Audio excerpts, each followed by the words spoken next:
جدیدمون اینه که آخرین زمرد رو هر جا که هست پیداش کنیم. مهم نیست که چقدر ازمون دور باشه. خیلی خوب سونیک، نظرت چیه؟ امتحانش کنیم؟ بسیار خوب. خب حالا باید ببینیم کدوم مسیر رو بهمون نشون میده بچه ها. هی ناکرز، همه چیز رو به راهه؟ تا اینجا که آره. وای ببینم چی شده، چیزی دیدی؟ آره یه دونه از سنسورها داره یه جایی رو نشون میده.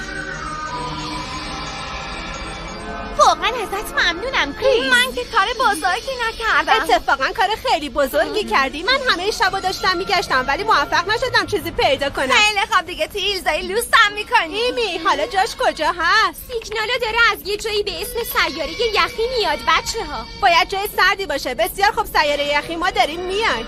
خب آماده برای حرکت. همه چیز برای حرکت آماده است.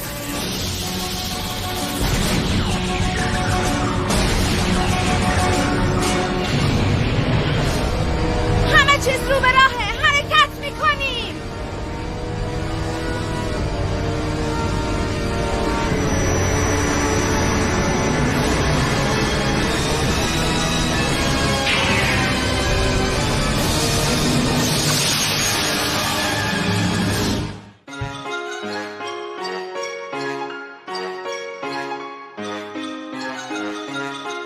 بهترین انیمیشن ها رو تو فیلم و کودک ببین.